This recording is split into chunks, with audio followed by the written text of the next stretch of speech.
4வது புஸ்தகமும் 4ஆம் அதிகாரம் 10ஆம் வசனம் நான் படிக்க கேட்கிறேன்.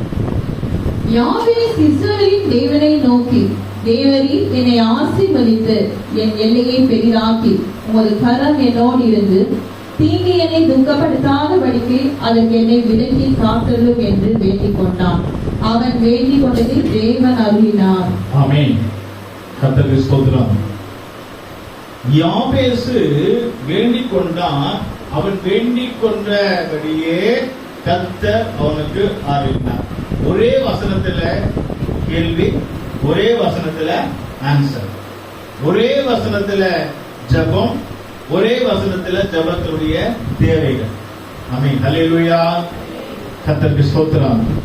இது ஒரு பெரிய ஒரு சப்ஜெக்டாக இருக்கிறது. நம்ம ஒரு சிறியதாக புரிந்து நாம் பார்ப்போம், நமக்கு நேரம் இல்லாதபடினாலே. அங்கே நாம் பார்க்கும்போது யாபேசுடைய பிறப்பே ஒரு துக்கமான பிறப்பு தான்.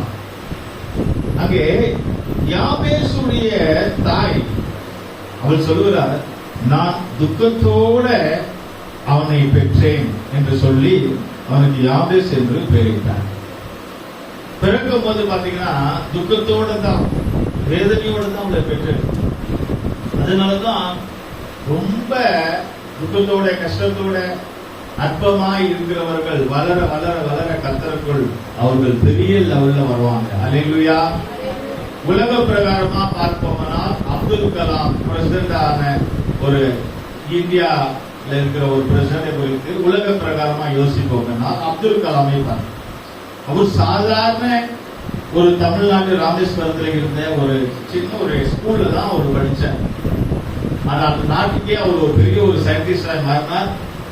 நிறைய கண்டுபிடிச்சிருக்கிறார். நாட்டுக்கு அவர் பெரிய உதவி செய்திருக்கிறார். அவருடைய வாழ்க்கையை நாட்டுக்கு அர்ப்பணிச்சிருக்கிறார். அவர் நாட்டுக்கு பிரசிடண்டா இருந்தார். கர்த்தருக்கு ஸ்தோத்திரம். 2006ஆம் வருஷத்துல அவர் பிரசிடண்டா இருக்கும்போது அவரை டெல்லியில நான் சந்தித்தேன். அவரோட இருந்து சில அந்த மீட்டிங்ல கலந்து கொண்டு ஊழியர்கள் நாங்கள் அவரை பார்த்தோம், அவங்களோட பேசணும். 2006 பிரசிடண்டா இருக்கும்போது டெல்லியில போயிருந்தோம். கர்த்தருக்கு ஸ்தோத்திரம். அவரை பார்க்க கூட ஒரு ஆவிக்குரிய மனுஷன் அல்ல, பட் அவர் ஒரு நாட்டுக்கு தேவையான ஒரு மனுஷன், ஒரு நல்ல மனிதர். அவரை பார்க்க என் தேவன் எனக்கு உதவி செய்தார். ஆமென். அல்லேலூயா. நம்முடைய வாழ்க்கையில கூட நல்லவங்களை பார்க்கணும், நல்லவங்க கிட்ட பழகணும். எல்லாரோட பேசலாம், பேசுறது தப்பு இல்லை. ஆனா பழகிறது, பார்க்கிறது, நம்ம விரும்புறது எல்லாம் ஒரு நல்லவங்களா, நல்ல எண்ணத்தோட பழகுனா நம்ம எண்ணங்களும் நல்லாக, நல்லவங்களோட படிச்சவங்களோட ஜெபிக்கிறவங்களோட ஆவிக்குரியவர்களோட நம்ம பழகு பேசுவோம்னா நம்முடைய வாழ்க்கை கூட ஆசீர்வாதமா இருக்கும். கர்த்தருக்கு ஸ்தோத்திரம். இங்கே என் தாய் அவளுடைய என் மகனை, என் பிள்ளையை நான் துக்கத்தோடு பெற்றேன், துக்கத்தோடு பெற்றதினாலே யாபேஸ் என்று பெயரிட்டேன். தாயுடைய நிந்தையை மாற்றுகிறவன் தான் மகன். தாயுடைய கஷ்டத்தை மாற்றுகிறவன் தான் மகன். தாயுடைய எல்லாவற்றிலையும் மாற்றுகிறவன் தான் மகன். கர்த்தருக்கு ஸ்தோத்திரம். பாருங்க, தாய் கஷ்டத்தோடு அவரை பெற்றிருக்கிறார். அது நம்ம மகிமைப்படுவதாக. அது மட்டுமல்ல, யாபேஸ் தன் சகோதரரை பார்க்கிலும் பெறப்பெற்றவனாய் இருந்தான். தன்னுடைய தாயுடைய நிந்தையை அவன் எடுத்து போட்டு யாபேஸ் துக்கத்தோட அல்ல, யாபேஸ் ஒரு ஜெபிக்கிறவனாக இருந்தான். யாரு ஜெபிக்கிறவங்களா இருக்கிறாங்களோ அவங்க கண்டிப்பா தாய் தகப்பனை காப்பாற்றுவாங்க. ஹல்லேலூயா. தாய் தகப்பனை காப்பாற்றுவாங்க. நிறைய பேர் பணத்துக்காக, பொருளுக்காக, அதுக்காக, இதுக்காக. ஆனா இங்க ஒரு ஜெபிக்கிற மனுஷன் ஒரு தாய் தகப்பனை காப்பாற்றுவான். கர்த்தருக்கு ஸ்தோத்திரம். அது மாத்திரமல்ல, ஜெபிக்கிற மனுஷன் சகோதரருக்குள்ள, சகோதரிகளுக்குள்ள அவன் விசேஷமா இருக்கிறான். நம்ம கூட பிறந்தவங்க 10 பேர், 5 பேர், 4 பேர், 3 பேர், 2 பேர் இருக்கலாம். ஆனால் நம்ம ஜெபிக்கிறவங்களா இருந்தோமானால் நம்ம கூட இருக்கிற குடும்பத்திலே, நம்ம குடும்பத்திலே, நம்ம சகோதரர்கள் மத்தியில நம்ம விசேஷமா இருப்பதை பேர் நம்புறீங்க. அல்லேலூயா. கர்த்தருக்கு ஸ்தோத்திரம். அருமையானவர்களே, அது எப்பொழுதும் நம்ம விலகிக் கொள்ளும். அவங்கள மாறி மாற வேண்டும், இவங்கள மாறி மாற வேண்டும் நினைக்கக்கூடாது. அந்த அக்காவை போல மாற வேண்டும், அந்த அண்ணனை போல மாற வேண்டும், அவங்கள போல மாற வேண்டும், இவங்கள போல. நீங்க தான் விசேஷமான ஆள். உங்களை போலதான் மற்றவங்க மாறணும். எத்தனை பேர் ஆமென் சொல்றீங்க? ஆமென். மற்றவங்களை போல நீங்க ஆக வேண்டாம், உங்களை போல மற்றவர்கள் மாறணும். ஏனால் நீங்கள் விசேஷமானவர்கள், நீங்கள் செபிக்கிறவர்கள். உங்க கூட கர்த்தர் இருக்கிறார். யாபேசோட கர்த்தர் இருந்தாரா? இருந்தார். நம்ம இந்த சப்ஜெக்ட் உள்ள வரோம். அந்த 10ஆம் வசனத்துல பார்க்கிறோம், யாபேஸ் இஸ்ரவேலின் தேவனை நோக்கி, தேவரே என்னை ஆசீர்வதித்து. முதலாவதாக பார்க்கிறோம், கர்த்தருக்கு ஸ்தோத்திரம். யாபேஸ் இஸ்ரவேல் தேவனை நோக்கி ஜெபிக்கிறான். இஸ்ரவேல் தேவனை நோக்கி ஜெபிக்கிறான், தேவரே என்னை ஆசீர்வதியும். யாபேசுடைய ஜெபமாக இருக்கிறார். நிறைய பேரு மற்றவங்க ஆசீர்வாதம் சொல்லிட்டு அவங்க ஆசீர்வாதம் பெற்றுக்கொள்ளாம இருப்பாங்க. நிறைய பேர் பாத்தீங்களா, ஜெபம் பண்ணுவாங்க நல்லா, ஏழைகளாவே இருப்பாங்க. ஜெபம் பண்ணுவாங்க நல்லா, ஒரு டீ குடிக்க கூட காசு இருக்காது. ஜெபம் பண்ணுவாங்க நல்லா, தரித்திரமாவே இருப்பாங்க. ஏன் சொன்னா ஜெபிக்கிறார்களே ஒழிய, ஆனால் இஸ்ரவேல் தேவனை பார்த்து என்னை ஆசீர்வதியும் என்று அவர் சொல்கிறது. ஒருவேளை நீங்கள் சொல்லாம இருந்தால் இன்றைக்கு ஆண்டவர் உங்களுக்கு வெளிப்படுத்துகிறார் சத்தியத்தை. நீங்கள் ஜெபிக்கும் போது, ஆண்டவரே என்னையும் ஆசீர்வதி, என்னை ஆசீர்வதி என்று யார்கிட்ட சொல்லணுமா? இஸ்ரவேலின் தேவன் கர்த்தர்கிட்ட சொல்லணும். கர்த்தர்கிட்ட சொல்ல வேண்டாம், என்னை ஆசீர்வதியும். ஆசீர்வதிக்கிறாங்க நிறைய பேர் மனிதர்கள் ஆசீர்வதிக்கிறாங்க. எல்லாருடைய காலில் விழுந்து ஆசீர்வாதம் கொடுக்குறாங்க. ட்ரெயின்ல கூட நம்ம தலையில கை வச்சு ஒரு 5 ரூபா கொடுத்தா 10 ரூபாய் கொடுத்தா நமக்கு தலையில நமக்கு ஆசீர்வாதம் கொடுக்குறாங்க. அதல்ல இங்க சொல்லப்பட்டிருக்கிறது, இஸ்ரவேல் தேவனை நோக்கி என்னை ஆசீர்வதியும், என்னை ஆசீர்வாதம். எத்தனை பேர் நீங்க ஜெபிக்கிறீங்க? நீங்க ஜெபிச்சீங்கன்னா கர்த்தர் உங்களுக்கு வழி திறந்து உங்களை ஆசீர்வதிக்கும். ஆசீர்வாதம்னா என்ன பிரியமானவர்களே? ஆசீர்வாதம்னா என்ன? ஆசீர்வாதம்னா ஏரோப்ளேன்ல போறது, கப்பல்ல போறது, அம்பானி போல பெரிய ஒரு வீடை கட்டி பெரிய கார் பங்களாவா இருக்குது. அதல்ல ஆசீர்வாதம் என்று சொன்னால் நமக்கு தேவையான ஆகாரம், ஒரு தோசையோ 2 இட்லியோ ஒரு சப்பாத்தியோ கிடைத்து அதை சாப்பிட்டு படுத்த உடனே தூங்குது.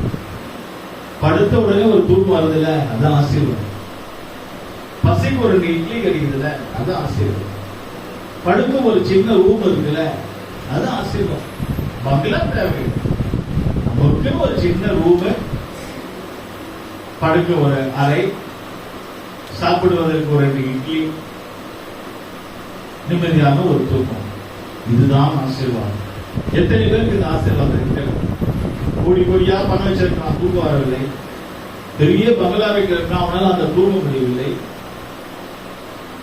நிறைய சாப்பிடணும்னு நினைக்கிறான், நிறைய வாங்குறான், செய்யறான். டாக்டர் சொல்றாரு, நீ இதை சாப்பிடக்கூடாது, நீ அதை சாப்பிடக்கூடாது, பிபி, பிரஷர், சுகர் எல்லாமே நீ இதை சாப்பிடாது, அதை சாப்பிடாது, அதை சாப்பிட. அவன் ஆசைப்பட்டதை சாப்பிட முடியும். ஓகேங்களா? நம்ம ஆசைப்பட்டது ஒரு 2 இட்லி சாப்பிட்டாலே ஆசீர்வாதம் தான். நினைச்ச நேரத்தில் கண்டபடி தூங்குவதே ஆசீர்வாதம் தான். கர்த்தருக்கு ஸ்தோத்திரம். அப்ப இந்த ஆசீர்வாதம் வேணும்னா யாரை நோக்கி விண்ணப்பம் பண்ணணுமா? தேவனை நோக்கி ஜெபிக்கணும், என்னை ஆசீர்வதி. நிறைய பேர் இந்த காரியத்தை செய்கிறது, என்னை ஆசீர்வதியும். யார் சொன்னது? யாக்கோபு சொல்லுகிறார், ஒரு கஷ்டம் வருகிறது, என்னை ஆசீர்வதித்தால் ஒழிய நான் உன்னை விட மாட்டேன், என்னை ஆசீர்வதியும் ஆண்டவரே. அவனை ஆசீர்வதி, இவனை ஆசீர்வதி அப்படிலாம் அவன் சொல்லல. நம்ம நல்லா இருந்தா மற்றவங்களுக்கு கொடுக்க முடியும்.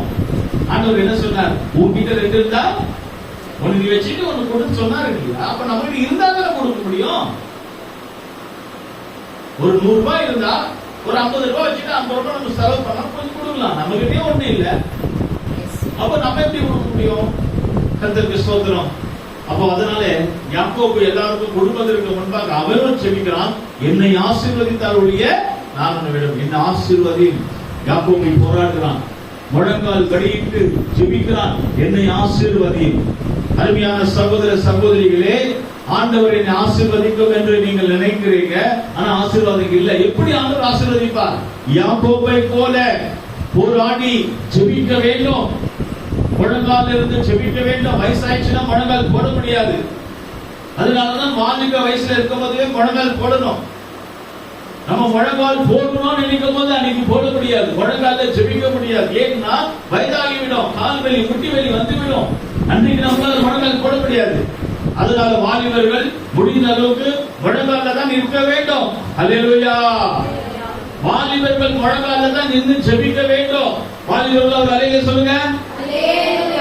கர்த்தருக்கு ஸ்தோத்திரம். அருமையானவர்களே, யாக்கோபு முழங்காலில் நின்று போராடினான். நீங்க முழங்காலில் நின்று ஜெபிச்சு ஆசீர்வாதம் வாங்கிக் கொள்ளுங்க. கர்த்தர் உங்களுக்கு தருவார். கர்த்தர் உங்களுக்கு நல்ல வாழ்க்கையை தருவார். கர்த்தர் உங்களுக்கு நல்ல வருமானத்தை தருவார், நல்ல ஒரு வேலையை தருவார், நல்ல ஒரு குடும்பத்தை தருவார், எல்லாமே உங்களுக்கு தருவார். ஆனால் முழங்கால தான் பேச வேண்டும். வாலிபர்கள் நீங்கள் வாயில பேசக்கூடாது. எதுல பேச வேண்டும்? முழங்கால தான் நின்று பேச வேண்டும். முழங்கால நின்று கர்த்தரோட பேச வேண்டும். அப்ப உங்க வாழ்க்கைக்கு என்ன தேவை என்பதை அவர் தருவார். ஒருவேளை உன் தாய் தகப்பன் கொடுக்க முடியாமல் இருக்கலாம், ஒருவேளை உன்னுடைய சொந்த பந்தம் கொடுக்க முடியாமல் இருக்கலாம், உன்னுடைய தேவைகளை பூர்த்தி செய்ய முடியாமல் இருக்கலாம், எனக்கு இது இல்லையே நீ நினைக்கலாம்.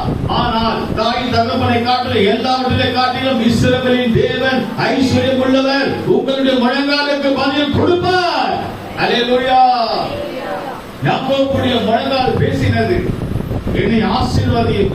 அருமையான தேவ பிள்ளைகளே, நீங்கள் இன்றிலிருந்து முழங்கால் ஜெபத்துல நில்லுங்க, முழங்கால்ல நில்லுங்க. ஆராதனைக்கு நேரத்தோட வந்து முழங்கால்ல நில்லுங்க. கர்த்தர் உங்களை ஆசீர்வதிப்பார். நான் சொல்லுறேன், என்னை ஆசீர்வதி. முதல் நம்ம ஆசீர்வாதத்தை வாங்குவோம், பின்பு அடுத்தவங்களுக்கு நம்ம ஆசீர்வாதத்தை தருவோம்.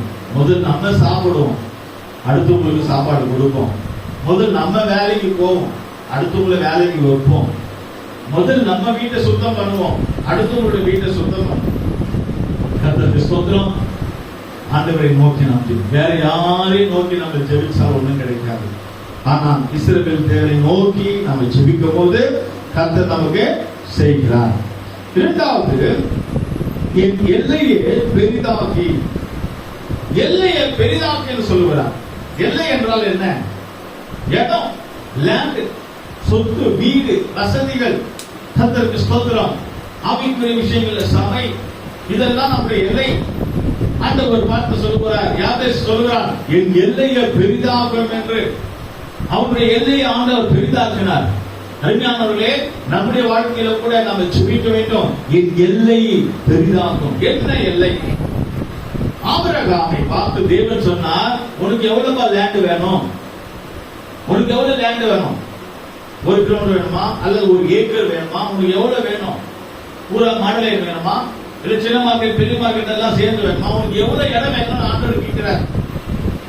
அப்ப அவர் சொல்றார் ஆபிரகாமை பார்த்து, உன்னால எவ்வளவு நடந்து போக முடியுமோ நீ நடக்கிற இடம்லாம் உனக்கு தருவேன்.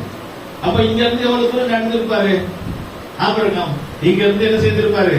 இங்க இருந்து அப்படியே பாண்டியன், மகாராணி, போஸ்ட் ஆபீஸ், மணிகுண்டு, தட்டார்பேட் போயிருப்பாரு. கால் வலிக்குன்னு சொல்லியிருப்பாரா? இடம் கிடைக்கல. அப்ப கால் வலிக்குன்னா அதோட நிறுத்திடும். அப்படி மீட்டிங் இருப்பாரு. டோல்கேட் வரைக்கும் போறாரு, திருவள்ளூர் வரைக்கும் போறாரு.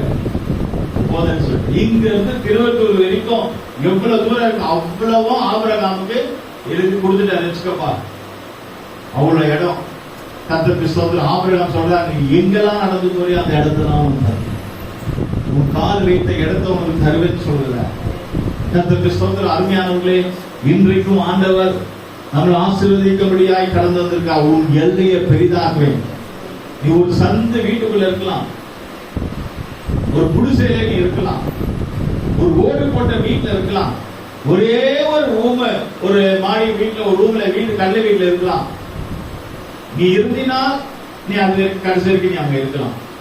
ஆனால் நீ ஜெபிக்கிறவங்களா இருந்தா உன் வீடு பெரிதாகும், உன் குடிசை மாறும். நீ ஓடு போட்ட வீடை காங்கிரீட் போட்ட மாடி வீடாய் மாறும். கர்த்தருக்கு ஸ்தோத்திரம். உன் குடிசை மாற வேண்டுமா? உன் வீடு மாற வேண்டுமா? உன் வீடு பெரிய வீடாய் மாற வேண்டுமா? அது உங்க கையில தான் இருக்கு. நீங்க ஜெபிக்கிறவங்களா இருந்தா உங்க வீடு பெரிதாகும். நீங்க ஜெபிக்கிறவங்களா இருந்தா உங்க குடும்பம் முழுக்க ரட்சிக்கப்பட்டு உங்க குடும்பம் பெரிய குடும்பமாய் மாறும். நீங்க ஜெபிக்கிறவங்களா இருந்தா நீங்க செய்யற வேலையை கர்த்தர் ஆசீர்வதிப்பார். எனக்கு இந்த சம்பளம் பத்தல, மாசம் 10,000 தான் வருது, மாசம் 10,000 ரூபாய் வருது, என்னால ஒரு 1000 ரூபாய் காணிக்க தசமாவும் கொடுக்க முடியல. ஒருவேளை மனசுல நினைக்கலாம். நீங்க ஜெபிச்சா உங்க வருமானத்தை பெருக செய்வார். 10,000 ரூபாய் வாங்க வேண்டிய வருமானம் 30,000 தேவன் தருவார். அப்போ 3,000 ரூபாய் ஈஸியா கொடுத்துடலாம். கர்த்தருக்கு ஸ்தோத்திரம். அருமையானவர்களே, நீங்க ஜெபிச்சீங்கன்னா உங்க வருமானம் பெருகும். நீங்க ஆண்டவர்கிட்ட ஆண்டவர் நோக்கணும், மனிதர்கள் ஆண்டவர் நோக்கணும். நீங்க இந்த ஜெபிச்ச ஆண்டவர்கிட்ட கேட்டீங்கன்னா உங்க வீடு, உங்க லேண்டு, உங்க நிலம் எல்லாம் பெரிதாகும். கர்த்தருக்கு ஸ்தோத்திரம். நீங்க ஜெபிச்சா உங்க பிள்ளைங்க நல்லா ஒலிவு மரத்தை போல வளருவாங்க. ஹல்லேலூயா. எத்தனை தாய்மார்கள் தகப்பன்மார்களுடைய பிள்ளை வளரணும். என் பிள்ளை சாப்பிட மாட்டேங்குது, என் பிள்ளை மெலிஞ்சு போயிருக்கு, என் பிள்ளை அப்படியே இருக்கு, என் பிள்ளை எலும்பா இருக்கு, என் பிள்ளை தோலா இருக்கு, என் பிள்ளை அப்படி இருக்கு. நீங்க ஒன்னும் கவலைப்படாதீங்க. நீங்க யாவேசை போல ஜெபிங்க. உங்க பிள்ளை எப்படி வருமா? புஷ்டியாய். எப்படி வருமா? புஷ்டியாய். குத்து சண்டை வீரனை போல புஷ்டியாய், ஒளிவு மரத்தை போல ஓங்கி நல்ல ஹைட் வெயிட்டா வளருமா. தாய் தகப்பன்மார்கள் எத்தனை பேர் நம்புறீங்க? ஒரு ஆமென் சொல்லுங்க. உங்க பிள்ளைங்க எப்படி இருக்கணும்? நல்ல புஷ்டியா, கன்றுகளை கொழுத்த கன்றுகளை கொழுத்த கன்று டில்லி என்று சொல்லுவாங்க. பாத்தீங்களா? டில்லி மாடு, டில்லி மாடு நல்லா இருக்கும். ஏன் தெரியுமா டில்லி மாடு நல்லா இருக்கு? சொல்லுங்க. டில்லியில எல்லாரும் வீட்டுக்கு 2 சப்பாத்தி, ஒரு சப்பாத்தி வெளியே வச்சிருவாங்க மாட்டுக்கு. இங்கெல்லாம் வெளியே வச்சா மாடு வளர்த்துட்டு சப்பாத்தி இருக்காது.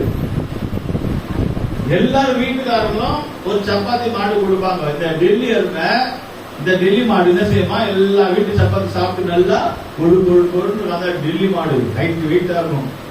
கர்த்தர் அதை போல ஆண்டவர் வரும்போதெல்லாம் உங்களுக்கு ஆகாரத்தை கொடுத்து கொடுத்து கொடுத்து உங்க பிள்ளைங்க எப்படி ஓங்கிய ஒலிவு மரத்தை போல புஷ்டியாய் மாறுவார்கள். அது காரணம் நீங்கள் யாவேசை போல நீங்கள் செபிச்சால் உங்க பிள்ளைகள் வளருவாங்க, உங்க தொழில் வளரும், உங்க பிசினஸ் வளரும்.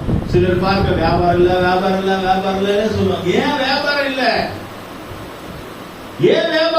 ஏன் சம்பாதிக்க முடியல உன்னால? உன் வியாபாரம் பெருக மாட்டேங்குது, உன் வியாபாரம் வருமானம் அதிகமாக வர மாட்டேங்குது, உன் வியாபாரம் வளரல. ஏன்? உன்னுடைய வியாபாரம் வளராம காரணம் என்னன்னா நீ செபிக்காம இருக்கிறது தான். நீ வியாபாரம் பண்ணும்போது, தொழில் பண்ணும்போது, ஒரு கடை வைக்கும் போது, நீ ஒரு வேலையை செய்யும் போது செபிச்சு செய்யுங்க, வியாபாரம் பெருகும். ஆண்டவரே என் வருமானத்தை பெருக செய்யணும். ஒரு நாளைக்கு எனக்கு 2,000 ரூபாய் வியாபாரம் ஆகுது. ஆண்டவரே இன்றைக்கு என் வருமானம் பெருகட்ட யாத செப்பல ஜெபிச்சு பாருங்க, உங்க வியாபாரம் 4,000 ரூபாய் மாறும். 10,000 ரூபாய் வியாபாரம் பண்ணணும்னு நினைச்சீங்கன்னா பண்ணிடலாம். நீங்க கேளுங்க, நீங்க கேட்டதே கொடுப்பாரு ஆண்டவரே. நீங்க கேட்காம இருந்தா எப்படி கொடுப்பாரு? கொடுக்க மாட்டேன். யாபேசை போல என் வியாபாரத்தை பெருக செய்யும், என் வீட்டை பெருக செய்யும், என்னுடைய லேண்டை பெருக செய்யும், என்னுடைய சம்பளத்தை பெருக செய்யும், என் வருமானத்தை பெருக செய்யும், என் பிள்ளைங்க நல்லா வளரட்டும் பெருக செய்யும். அப்படி சொன்னீங்கன்னா கர்த்தர் என் எல்ஐசியை பெருக. அதே போல நீங்கள் ஜெபிக்கும் போது ஆண்டவரே எங்க சபையை பெரிதாக்கும், ஆண்டவரே எங்க சபையை பெரிதாக்கும் சொன்னா பெரிய சபையாய் கர்த்தர் இந்த இடத்திலே நமக்கு கொடுப்பார். நீங்க சபையை நினைக்காம ஏதோ வந்தோம் ஏதோ போனோம்னா நீங்க இந்த மாதிரி கஷ்டப்பட்டு இடம் இல்லாம முட்டிக்கிட்டு காலை நீட்ட முடியாம இப்படிதான் நம்ம இருக்கணும். மழைக்கும் வெயிலுக்கும் கஷ்டத்தோட. ஆனா நீங்க ஜெபிச்ச ஆண்டவரே எங்க சபையை பெரிதாக்கலாம், எங்க பெரிய சபையா மாறட்ட சொன்னீங்கன்னா உங்க ஜபத்தை கேட்டு, யாபேசோட ஜபத்தை கேட்டு சபையை பெரிதாக மாற்றுவார். கைகளை தட்டி நாமத்தை ஆமென். ஹல்லேலூயா. அடுத்ததாக அவன் சொல்கிறார், உமது கரம் என்னோடு இருந்து, கரம் என்னோடு இருக்க வேண்டும். நாம் ஆசீர்வதிக்கப்பட வேண்டும் என்று சொன்னால் கர்த்தருடைய கரம் நம்மோடு இருக்க வேண்டும். கர்த்தருடைய கரம் நம்மோடு இருக்க வேண்டும். நாம் கர்த்தருடைய கரத்தில் இருக்க வேண்டும். எத்தனை பேர் கர்த்தருடைய கரத்தில் இருக்கிறீங்க? எத்தனை பேருக்கு கர்த்தருடைய கரம் நம்மோடு இருக்கிறது? அவர் சொல்லுகிறார், நான் உன்னை தாங்குவேன், ஏந்துவேன், சுமப்பேன், தப்புவிப்பேன்.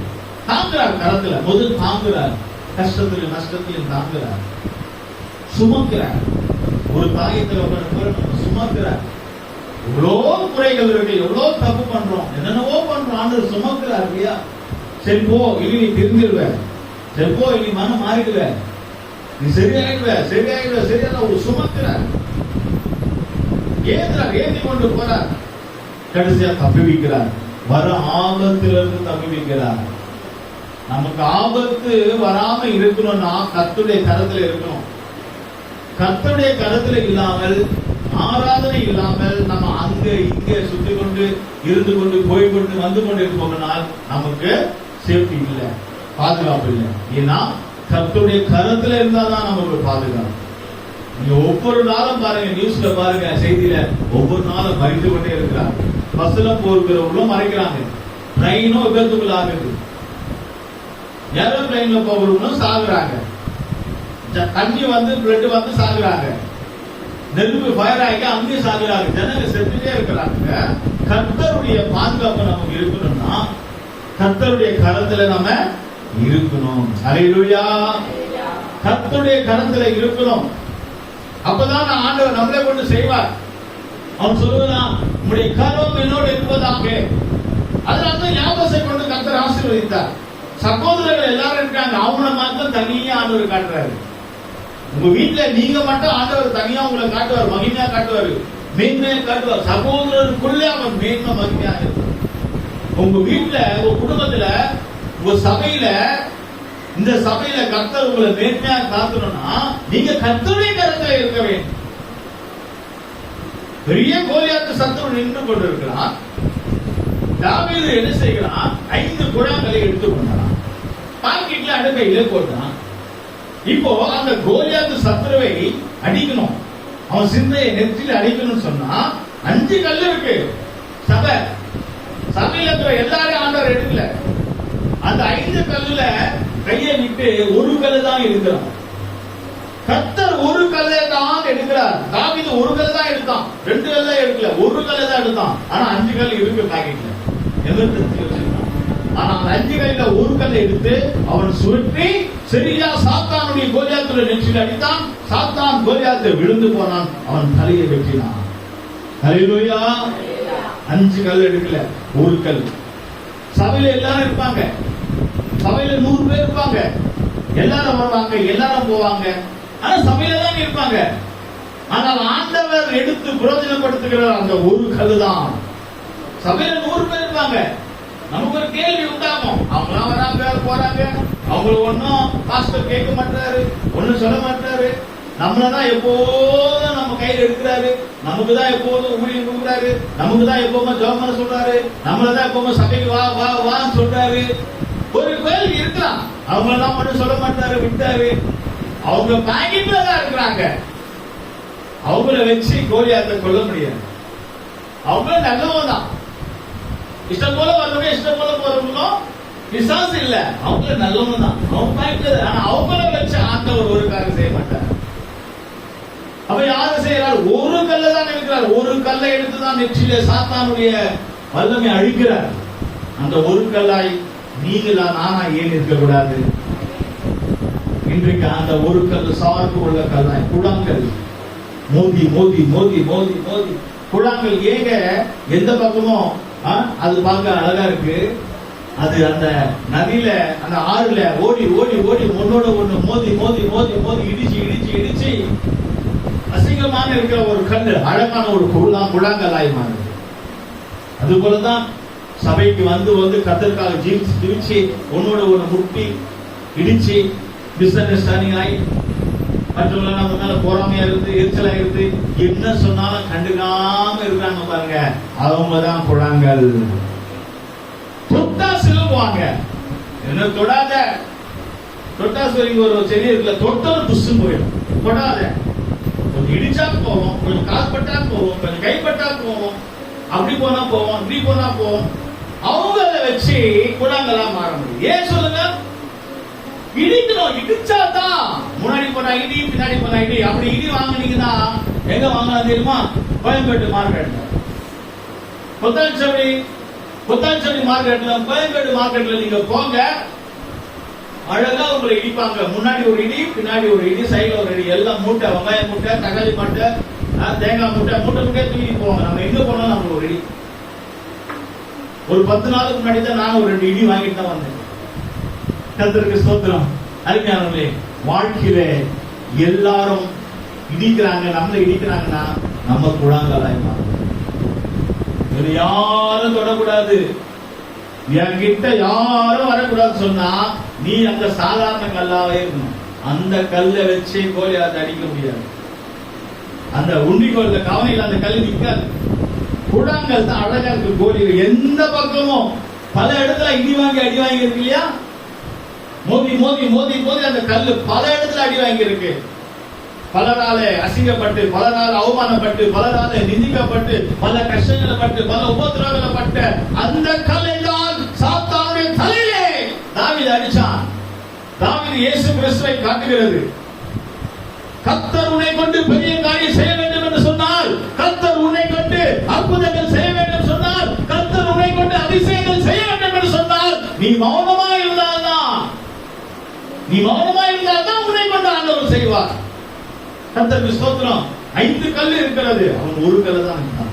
தாவீதுடைய கையிலே இப்ப ஒரு கல், தாவீதுடைய கரத்திலே ஒரு கல். ஆண்டவர் சொல்கிறார், என் உள்ளங்கையிலே உங்களை வரைந்து வைத்திருக்கிறேன். நம்ம யாருடைய கரத்துல இருக்கிறோம்? கர்த்தருடைய கரத்துல இருக்கிறோம். என் கரம் உன்னோடு இருக்கும். நீ ஸ்கூல் போகும்போது என் கரம் உன்னோடு இருக்கும். நீ காலேஜ் போகும்போது என் கரம் உன்னோடு இருக்கும். நீ வேலைக்கு போகும்போது என் கரம் உன்னோடு இருக்கும். நீ தொழில் செய்யும் போது, வியாபாரம் பண்ணும்போது என் கரம் உன்னோடு இருக்கும். உன் கஷ்டத்துல நஷ்டத்துல எல்லாத்திலும் என் கரம் உன்னோடு இருக்கும். ஒருவேளை நீ வீட்டுல தனியா படுத்து தூக்கி கொண்டிருக்கலாம், யாருமே இல்லாம. எல்லோரும் இருந்து நான் தனியா இருக்கிறேனே நீ நினைக்கலாம், நினைப்பு வரும், உண்மைதான். ஆனா கர்த்தருடைய கரம் உன்னோடு இருக்கிறது. எத்தனை பேர் நம்புறீங்க? ஹல்லேலூயா. கர்த்தருடைய கரம் நம்மளோடு இருக்கிறது. எத்தனையோ அந்த சந்தர்ப்பங்களை நாம் பார்க்கிறோம். கர்த்தருடைய கரம் நம்மளை தாங்கி கொண்டு. போன வருஷத்துல ஒரு சம்பவம் எல்லாருக்கும் தெரியும். சிஸ்டர் கருப்பும் அங்கே உட்கார்ந்துட்டு இருக்காங்க. எப்போதும் அந்த ஒரு வீட்டுக்குள்ள, சின்ன வீட்டுக்குள்ள உட்கார்ந்து காய்கறி வெட்டிட்டே இருப்பாங்க. டெய்லி அந்த இடத்தை விட்டு அசைய மாட்டாங்க. அன்றைக்கு ஒரு நாள் வீட்டுல இல்ல, மேல இருக்கிற ஓடு உடைஞ்சி, அங்க ஃபேன் ஓடு எல்லாம் உடைஞ்சி விழுந்தது. அந்த காலம் அவங்களை வெளியே கொண்டு போச்சு. இல்லைன்னா அவங்க செத்து இப்போ 1 வருஷம் முடிஞ்சிருக்காங்க. இருக்கிறாங்களா? ஆமாமாமா. சாட்சி, நேருடைய உயிரோட சாட்சி.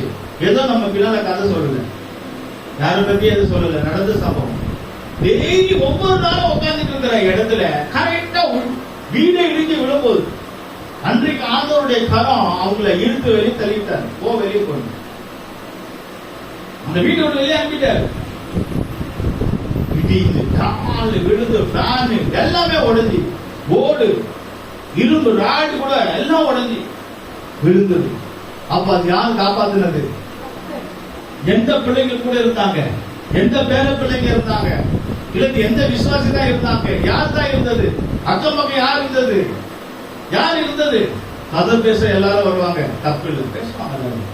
ஆனா காப்பாத்துனது யாரு? கர்த்தர் தான்.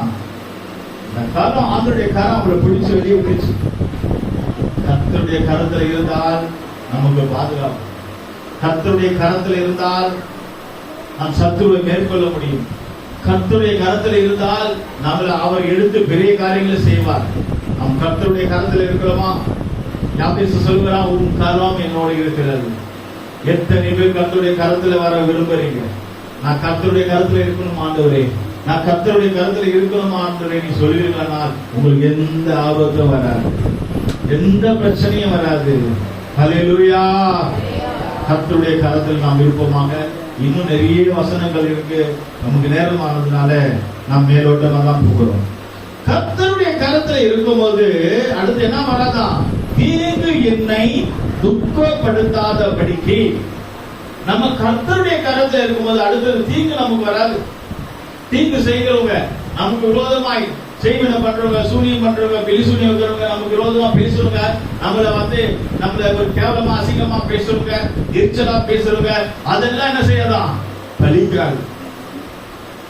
தீங்கு என்னை அணுகாதபடி. நமக்கு விரோதமா தீங்கு செய்வாங்க, செய்வன கூட பண்ணுவாங்க, சூனியம் கூட பண்ணுவாங்க, நமக்கு விரோதமா பேசுவாங்க. பேசிட்டு போட்டமே, என்ன இப்போ பேசிட்டு போட்டமே. ஒருத்தர் சொல்றாங்க, ஐயா அவங்க என்ன எரிச்சலா பாக்குறாங்க, அவங்க என்ன எரிச்சலா பாக்குறாங்க, என்ன அப்படியே எரிக்கிற மாதிரி பாக்குறாங்க. பரவாயில்ல பாக்கட்டும், நீங்க கொஞ்சம் ஐஸ் வாட்டர் குடிச்சுக்கோங்க. அவங்க பாக்கட்டும், எரிஞ்சு மற்றவங்களுடைய பார்க்கும் போது மற்றவங்க இந்த பார்வை மற்றவங்களை பார்க்கிறோமே அப்படியே எரிச்சலா பார்ப்பாங்க சிலர். ஏன்? உண்மையான தெய்வ பிள்ளைங்க பார்க்கணும். உண்மையான தெய்வ பிள்ளைங்க மற்றவங்கள எரிச்சலா பார்க்க மாட்டாங்க, மற்றவங்களை கேவலமா பேச மாட்டாங்க, மற்றவங்களை கேவலமா பேச மாட்டாங்க, மற்றவங்களை நிந்தையா பேச மாட்டாங்க, மற்றவங்க அசிங்கமா பேச மாட்டாங்க. ஆவிக்குரிய விஷயத்துல ஜெபம் பண்ணல, பைபிள் பண்ண திட்டலாம், அதெல்லாம் தப்பு இல்லை. இப்படி வாங்க, பார்வையிலே சுட்டெரிக்கிறது, பார்வையில சுட்டெரிக்கிறது. கர்த்தருக்கு ஸ்தோத்திரம். அருமையானவர்களே, தீங்கு என்னை தொடராதபடி. தீங்கு வந்துட்டே இருக்கு. கொரோனா மீண்டும் ஸ்டார்ட் ஆயிடுச்சுன்னு சொல்றாங்க. கொரோனா ஒரு பக்கம் வருது, பல வியாதிகள் ஒரு பக்கம் வருது, ஆபத்துகள் ஒரு பக்கம் வருது. பாருங்க, யுத்தத்துக்கு யுத்தம், அமைதியா இருக்காங்க. ஒரு 7 பேர் போடுறோம், ராக்கெட் லான்ச் போது நிறைய பேர் சாகுறாங்க. பஸ், ட்ரெயின் எல்லாம் என்னென்னவோ நடக்குது, ஜனங்க சாகுறாங்க. தீங்கு வருது, எந்த நேரத்தில் என்னன்னாலும் வரலாம். ஆண்டவரே, பிரியமானவர்களே, கர்த்தருடைய கரத்தில் இருந்தால் தீங்கு நமக்கு வராது. யார் என்ன வேணாலும் செய்யட்டும், யார் என்ன வேணாலும் நம்மள பேசட்டும், யார் எப்படி வேணாலும் நம்மள பார்க்கட்டும், நம்ம கர்த்தருடைய கரத்தில் இருந்தால் சத்துருவை கீழே விடுவாங்க. ஹல்லேலூயா. நாம எழுப்பி நிற்போம். கர்த்தருக்கு ஸ்தோத்திரம். அடுத்ததாக அங்கு சொல்லப்பட்டிருக்கு, தீங்கனை தொடராதபடிக்கு அதற்கு என்னை விலக்கி காத்தருளும் என்று வேண்டிக் கொண்டான். அவர் வேண்டுகிறான், அவருடைய கேட்கிறான், ஜெபிக்கிறான். அப்பதான் கர்த்தர் நம்மளை பாதுகாப்பாரு. ஜபத்தை விட்டுட்டு நீ எதுவுமே இல்லாம, ஜபம் இல்லாம, ஒண்ணு இல்லாம, வேத வாசிப்பு இல்லாம இஷ்டம் போல நம்ம வாழ்ந்தால் கண்டிப்பா பிரச்சனைகள் வரதான் செய்யும். ஜபத்தை நம்ம பிடிச்சுக்கணும். அவன் வேண்டிக் கொண்டான், ஜபத்தை பிடிக்கணும். சிலர் என்ன பண்ணுவாங்கன்னா, தேவைன்னு சொன்னாதான் ஜெபிப்பாங்க, தேவை சொன்னா வெள்ளிக்கிழமை ஜபத்துக்கு வருவாங்க, தேவை சொன்னா சனிக்கிழமை வருவாங்க, தேவை சொன்னா ஆராதனைக்கு வருவாங்க. அவங்க தேவைகள் முடிச்சா ஆண்டவரை கிட்ட என்ன செய்வாங்க பாருங்களே. அவங்க வரும்போது, சபைக்கு வரும்போது பாத்தீங்கன்னா எல்லா ஜபத்துக்கும் வெள்ளிக்கிழமை, சனிக்கிழமை, ஞாயிற்றுக்கிழமை வருவாங்க. அப்புறம் கொஞ்சம் கொஞ்சம் ஆண்டவர் பாதுகாப்பார். அப்புறம் வெள்ளிக்கிழமை கட் ஆகும், அப்புறம் கொஞ்ச நாள் சனிக்கிழமை கட் ஆகும், அப்புறம் டைம் இல்லைன்னா அப்புறம் ஞாயிற்றுக்கிழமை வருவாங்க, லேட்டா வருவாங்க, லேட்டா வருவாங்க, அப்புறம் வருவாங்க, ஒரு வாரம் விட்டு ஒரு வாரம் வருவாங்க. நீங்க இப்படி இருந்தீங்கனால் நீங்க பார்க்க அழகான தேவனுடைய பிள்ளைகளா இருக்கலாம். ஆனா பின்னால உங்களுக்கு ஒரு ஆள் வருது, அவங்க உங்களை தள்ளி விட்டு அவங்க முன்னாடி போயிடுவாங்க. யாரு அந்த ஆளு? அழகான ஆள் யாரு? அழகு இல்லாத ஆள் யாரு? முன்னாடி போற ஆள் யாரு? பின்னாடி வர. முந்தினவர்கள் பிந்தின ஒரு ஆளாங்க, பிந்தினவர்கள் முந்தின ஒரு ஆள். யார் அது? கண்டுபிடிங்க. அழகா ஒரு ஆள் ஓடுது முன்னாடி, யாரு தெரியலையா? சின்ன பிள்ளைங்களுக்கு கதை சொல்றது. சேராம முயல், கரெக்ட். முயல் அழகா இருக்கும் இல்லையா? நல்ல புசு புசு புசுன்னு இருக்கும். முயல் அப்படிதான் இருக்கும், நல்ல புசு புசுன்னு இருக்கும். அப்ப அது என்ன செய்யும்? முன்னாடி ஓடும், ஓடிட்டே இருக்கும். என்னடா நம்ம இவ்வளவு ஓடுகிறோமே, பின்னாடி ஓட்ட ஒரு மாதிரியா இருக்கானே, அவன் எங்க ஆளை காணனா, அவன் ஊர் அப்படியே வரும். அவங்க யாரு? ஆமை. ஆமை அழகா இருந்தது சரித்திரமா? சரித்திரம். முயல் அழகா இருக்கும், முயல் அழகா இருக்கும், ஆனா ஆமை அழகா இருக்காது. யாரும் விரும்ப மாட்டாங்க ஆமையை. ஆமையை யாரும் விரும்ப மாட்டாங்க. அது அப்படியே பொறுமையா தான் வரும். அவ்வளவுதான் அழகா புரியும். பொறுமையா வரும், பொறுமையா வரும். இவரு நல்லா ஓடுறாரு, இவருக்கு டேலண்ட் இருக்கு. முயலுக்கு இருக்கு, டேலண்ட் இருக்கு, புத்தி இருக்கு, அறிவு இருக்கு, பேச்சு திறமை இருக்கு, ஓட்ட இருக்கு, சாட்டம் இருக்கு. அவங்க எல்லாம் பண்ணுவாங்க. ஓடி ஓடி ஓடி முன்னாடி ஓடிட்டாங்க. அப்போ ஒரு நாள் ஓடிட்டு திரும்பி பார்த்தா ஆமையை காணோம். எங்கடா ஆமைன்னு பார்த்தால் எங்கேயோ ஒரு தூரத்துல வருது. அப்ப இந்த முயல் என்ன நினைக்குது, எவ்வளவு தூரத்துல வருது, எவ்வளவு தூரத்துல வருது, இது எங்க முன்னாடி வந்து பந்தயத்துல ஜெயிக்க போகுதுன்னு சொல்லி இவர் முயல் என்ன பண்ணலாம், கொஞ்சம் ரெஸ்ட் எடுக்கிறார். கொஞ்சம் ரெஸ்ட் எடுத்து தூங்க ஆரம்பிச்சாரு. தூங்குற உடனே தூங்கிட்டாரு. நிறைய பேர் பஸ்ல ஏறி உட்கார்ந்த உடனே, ட்ரெயின்ல ஏறி உட்கார்ந்த உடனே தூங்கிடுவாங்க.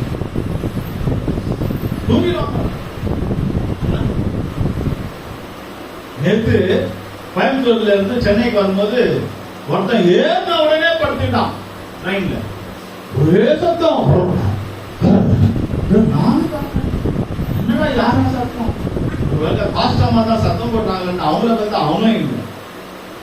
வேற யார்தான் சத்தம் போட நைட்ல பார்க்க முடியாதுல்ல. 12 மணிக்கு மேல ஒரே சத்தம். தூங்க விட மாட்டான். கீழே போய் அவன் தட்டி எழுப்பல, போய் சத்தம் எழுப்பாடு. அப்புறம் நான் தட்டி அவன் பயந்துட போறான்னு சொல்லிட்டு பார்த்து யோசிச்சு போயிட்டு அப்படியே தூக்கமே வரல. சரி மீண்டும் படுக்கையை விட்டு மீண்டும் எழுப்பி கீழே உட்கார வேண்டிய சூழ்நிலை பண்ணினாங்க. அப்புறம் படத்துல செய்யாங்க. அப்ப அது மாதிரி தூங்கணும். தூங்கணும் நமக்கு நல்லதுதான். தூக்கம் வேணும். நான் கூட எல்லாம் சொல்றோம், நல்லா தூங்கணும். ஆனா பின்னால வரலாம் முன்னாடி வர்ற அளவுக்கு தூங்கக்கூடாது. வாழ்க்கையில தோல்வி அடைகிற அளவுக்கு தூங்கக்கூடாது. தூங்கணும். ஆனா ஒரு பார்வை பார்க்கணும், பின்னால யாராவது வராங்களா. பின்னால அவனை பார்த்தா அவனை வந்து அர்த்தமா என்ன கூடாது. அவன் எங்க வரப்போறான் நம்ம நினைச்சிட்டோம்னா அவன் வந்து அவன் என்ன செய்திருவான், முன்னாடி வந்துடுவான். அவன் ஜெயிச்சிருவான். கப்பு அவனுக்கு கிடைச்சிடும். முயல் அவன் அப்ப அழகா இருந்து, சுறுசுறுப்பா இருந்து, அறிவா இருந்து, ஞானமா இருந்து, டேலண்டா இருந்து என்ன பிரயோஜனம்? நிறைய பேர்களுடைய வாழ்க்கை அதுதான் சபையில நடக்கிறது. நம்ம என்ன செய்யணும்? சபைக்கு வருகிறோம். அவன் சொல்லாதாருக்கு பாரு, வேண்டி கொண்டான், ஜெபிக்கிறான், சபைக்கு வரான். வெள்ளிக்கிழமை, சனிக்கிழமை, ஞாயிற்றுக்கிழமை எல்லாம் வராங்க, வந்து ஜெபிக்கிறாங்க, ஆமென் ஹல்லேலூயாங்கறாங்க. நான் ஆக திரும்பி பார்த்தா என்ன சொல்றாங்க, யாருமே சபைக்கு வரல, நான் தான் முதல்ல வந்தேன். யாரும் வர மாட்டாங்க, நான் தான் வரேன். வெள்ளிக்கிழமை நான் யாரும் வர மாட்டான், சனிக்கிழமை யாரும் வர மாட்டான், ஞாயிற்றுக்கிழமை யாரும் வர மாட்டாங்க. நான் லேட்டா தான் வருவேன், நான் பொறுமையா தான் வருவேன், நான் தூங்கிட்டு தான் வருவேன். நம்ம என்ன பண்ணுவோமா, 9 மணிக்கு தான் ஆகாதுல, நம்ம என்ன செய்வோம், மணி 7:30 ஆச்சு, எழுந்து ரெடி ஆகணுமா இல்லையா? ஒரு 10 நிமிஷம் தூங்கவே நினைப்போம். நம்ம செய்வோம், 10 நிமிஷம் தூங்குவோம், திருப்பி கண்ணை பார்த்தா 9. ஐயோ, அதுக்கப்புறம் மேல போனா என்ன பண்ணுவோம், லேட் ஆயிடும். லேட்டா எல்லாம் பரவாயில்ல, திட்டு வாங்கலாம் வரணும். நம்ம என்ன பண்ணுவோம், லேட்டா போனா பாஸ்டர் திட்டுவாரு, போட்டு பாஸ்டர் தம்பிய. லேட்டா போனா பாஸ்டர் திட்டுவாரு. அப்ப வேலைக்கு போனா திட்டு மாட்டார ஓனரு, ஏன் அங்க கரெக்டா போறோம்? ஸ்கூல்ல போனா திட்டுவாங்க, காலேஜுக்கு போனா திட்டுவாங்க, வேலைக்கு போனா திட்டுவாங்கல்ல, அங்கெல்லாம் போறோமே. அப்ப இங்க மட்டும் லேட்டா போனா பாஸ்டர் திட்டுவாரு, நம்ம என்ன செய்யறோம், பயந்து இல்ல. ஆமையை கண்டு உஷாரா இருக்க வேண்டும். நம்ம ஓடுற ஓட்டத்தை நீங்க விட்டுட்டு, நீங்க தூங்கிட்டு, நீங்க ஏமாந்துட்டீங்கன்னா உங்க இடம் உங்களை விட்டு போயிடும். ஆமை வந்துடும். ஆமை யாரு பார்த்தா பாவமா இருப்பாங்க, அவங்களுக்கு ஒண்ணுமே தெரியாது. ஆனா பொறுமையா வந்து வந்து வந்து வந்து வந்து வந்து வந்து வந்து வந்து கப்ப அவங்க அடிச்சுவாங்க. பொறுமையா சபைக்கு வருவாங்க, ஒண்ணுமே தெரியாத வருவாங்க. வந்து வந்து வந்து சபையில இருக்கிற முதல் இடத்தை பிடிச்சிருவாங்க, கர்த்தருடைய இடத்தை பிடிச்சிருவாங்க. அப்ப நம்ம என்ன செய்யறது, வேடிக்கை பார்க்க வேண்டியதான்.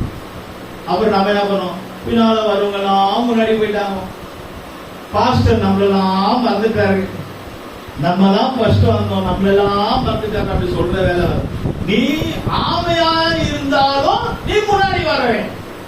நீ நல்லா ஓடுகிற முயலா இருந்து நல்லா இருந்து அதுக்கப்புறம் பாஸ்டரும் ஆண்டவர் மேல சொல்லி பிரயோஜனம்.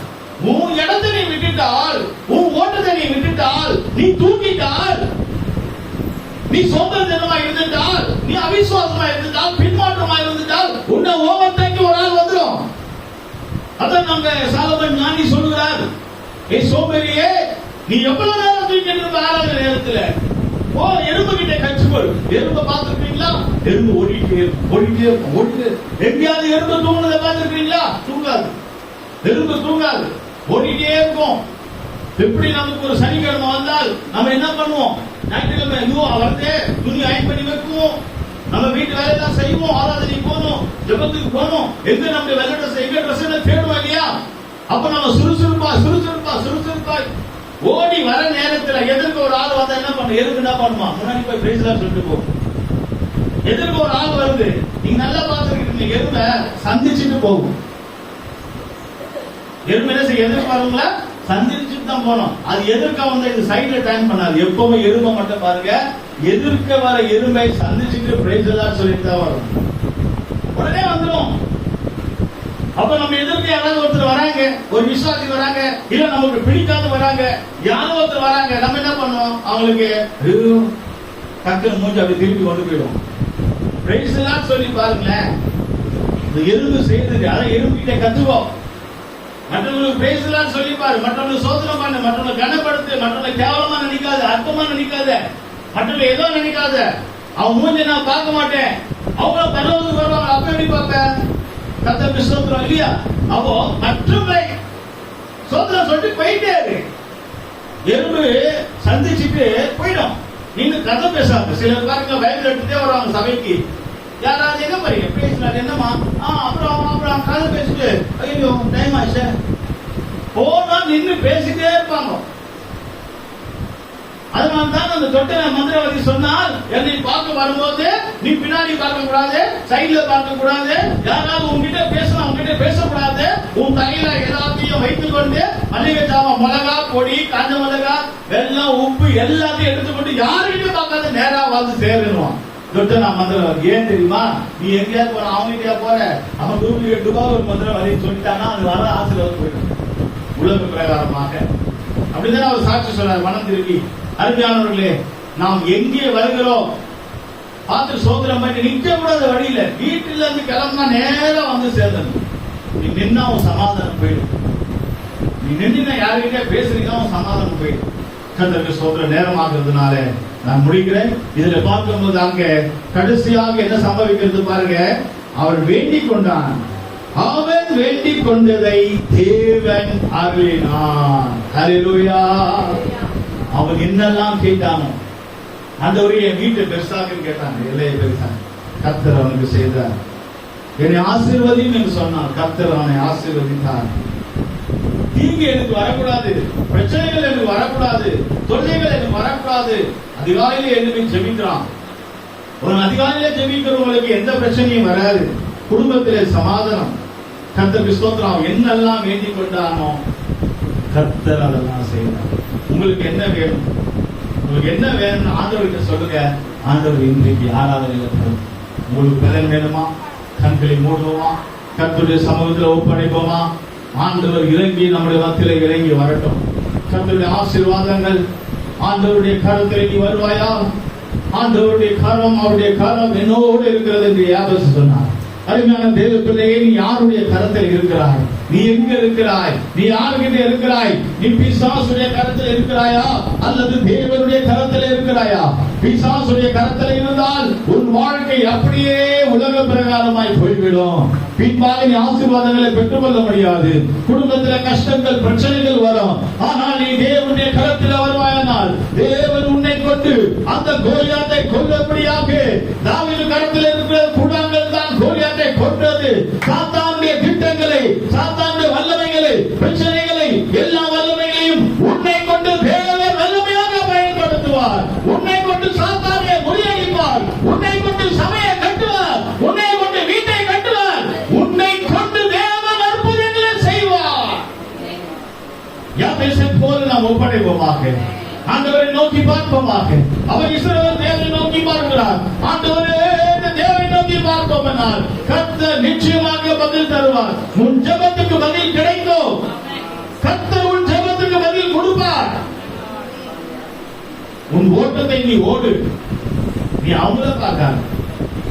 சபைக்கு ஓட்டத்தை ஓடு. சபைக்கு வரவங்கள பார்க்காத. நீ அவங்கள பார்த்து எரிச்சல் ஆகாத. உனக்கு பின்னால வருவங்களை பார்த்து நீ எரிச்சல் அடையாத. உனக்கு பின்னால வருவங்களை பார்த்து நீ தப்பா எண்ணாத. அவங்க உனக்கு முன்னாடி போயிடுவாங்க. பின்பாக உன்னுடைய இலக்கை நீ இழந்து போவாய். நீ மற்றவங்களை பார்க்காத. நீ இயேசுவை நோக்கி பார். நீ அந்த சிலுவை நோக்கி பார். நீ மற்றவங்களை நோக்கி பார்க்காதே. அக்கம் இங்க பார்க்காம, அங்க இங்க வலது பக்கம் இடது பக்கம் பார்க்காம இயேசு நோக்கி நீ போவேனால் அந்த இலக்கை நாம் பெற்றுக் கொள்ள முடியும். சொல்லுகிறார், பின்னானவர்களை மறந்து முன்னானவர்களை நோக்கி தொடர்கிறேன், என் ஓட்டத்தை தொடர்கிறேன். நீ யாரை பார்த்து ஓடிக்கொண்டிருக்கிறாய்? சபையை பார்க்கிறாயா? குடும்பத்தை பார்க்கிறாயா? அல்லது உன்னை அழைத்த இயேசுவை பார்க்கிறாயா? உனக்கு முன்பாக சிலுவையில் இருக்கிறார். அருமையான மகளே, அருமையான மகளே, என்னிடத்திலே வா என்று இயேசு அழைக்கிறார். கண்களை மூடி ஒப்பு கொடுப்போமாக. இயேசு சீக்கிரம் வரப்போகிறார். கர்த்தருடைய கரத்தில் இருக்கிறவர்களை சேர்த்தபடியாய் இதோ சீக்கிரம் வரப்போகிறார். உன்னை கொண்டு அற்புதங்களை செய்வாராக. ஹல்லேலூயா, ஹல்லேலூயா, ஹல்லேலூயா, ஹல்லேலூயா. பின்மாரியின் அபிஷேகம்